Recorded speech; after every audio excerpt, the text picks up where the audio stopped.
Pela primeira vez na sua história, a Fórmula 1 transmitiu na íntegra uma semana inteira de pré-temporada, que foram os trabalhos iniciais da semana passada em Barcelona. E vale a pena contar para o ouvinte, já que eu, Fábio Campos, me propus a essa aventura, só terminada algumas horas antes da gravação desse Café Expresso, eu me propus ao desafio de acompanhar todos esses dias, todas essas sessões, que totalizaram 36 horas, porque eram 8 horas de ação na pista, mais 1 hora de um programa de resumo do dia que foi ao ar após os 4 dias iniciais da pré-temporada. Vale a pena explicar primeiro como foi, né? A F1 TV, o canal online da Fórmula 1, transmitiu todas as sessões, manhã e tarde. 4 horas pela manhã, 4 horas de tarde. A Sky Sports da Inglaterra transmitia sempre as sessões da tarde, que eram vinculadas pela F1 TV. Ou seja, a F1 TV fazia a transmissão própria de manhã e à tarde ela puxava a transmissão da Sky. Mas no fundo era a mesma coisa, já que as equipes se revezavam e se misturavam tanto de manhã quanto à tarde. Tem alguns detalhes que valem a pena serem passados, mas para a gente resumir a análise desses testes, eu posso resumir uma crítica muito séria e grave e uma parte que foi positiva, já que a Fórmula 1 usou essa transmissão de maneira experimental, para desenvolver a ideia para os anos seguintes. O que não deu certo, que foi muito mal feito, é a informação na tela. A geração de caracteres da transmissão foi muito falha, muito falha. Não era mostrada a cronometragem oficial, não havia câmeras on-board, só em replay, mas isso se entende porque as equipes pediram para não haver essa transmissão das imagens on-board, para não atrapalhar a transmissão de dados, enfim, chegou a um acordo que as câmeras on-board só seriam transmitidas em eventuais replays. Mas a grande falha mesmo foi a geração de caracteres, porque para quem se propôs a acompanhar as 8 horas, ficava refém de apenas uma informação ali embaixo da tela, quando um piloto fazia uma volta. Sebastian Vettel, 1:19.5. Não tinha a torre de tempos, você não tinha as parciais, você não tinha o número de voltas que o piloto estava fazendo, para você saber se ele estava num stint mais longo ou mais curto.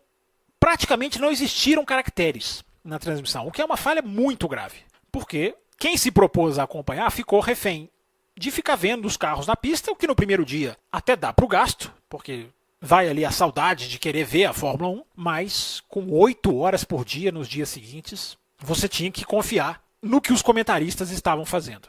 E aí vale o elogio. Fiz a crítica, agora o elogio.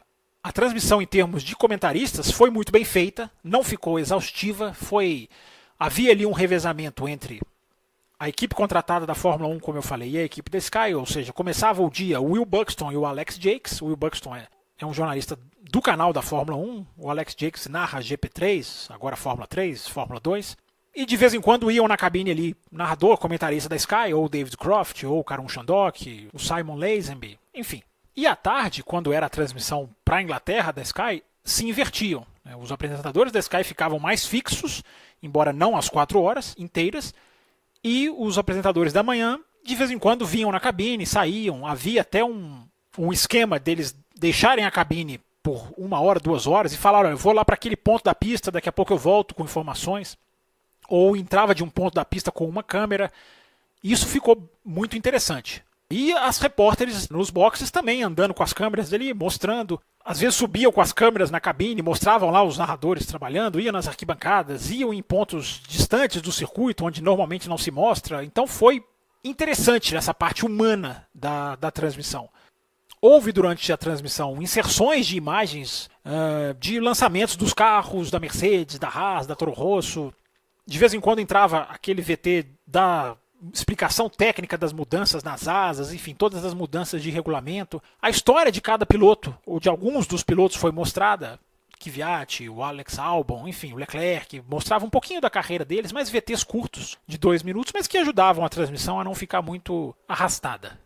Além de alguns convidados que eram levados na cabine, que é uma coisa que você não vê durante um final de semana de Fórmula 1. Por exemplo, o Franz Tost subiu lá na cabine, passou algum tempinho lá conversando, falando um pouco da Toro Rosso, falando da Red Bull. Então, por esse lado, foi muito legal. Levar a câmera lá dentro da cabine, mostrar como que eles fazem, como que a informação chega para eles. Foi uma variação que você não vê durante as transmissões das corridas ao longo do ano. Portanto, se serviu de experiência, já que fala-se que a Fórmula 1 fez essa transmissão ousada de 8 horas por dia, 9, né, contando o programa pós-treino, para justamente coletar dados e medir a audiência, quais os pontos do dia davam mais audiência, quais momentos ali dos treinos eram mais atraentes para o público, para, fala-se, moldar isso para transmissões mais bem feitas no futuro. A principal lição é: tem que ter cronometragem, tem que saber quantas voltas o piloto está dando, qual tempo ele está fazendo, quantas voltas ele já deu, qual pneu ele está usando. Esse tipo de coisa ficou muito a desejar. Algo que se melhorar, não dá para ficar 8 horas por dia só vendo o carro passar sem muita informação na tela, mas sem dúvida foi um passo ousado que a Fórmula 1 deu de, pela primeira vez, abrir uma semana inteira na íntegra de transmissão ao vivo da pré-temporada. Transmissões sempre são assunto no Café Expresso. Fábio Campos, até a próxima.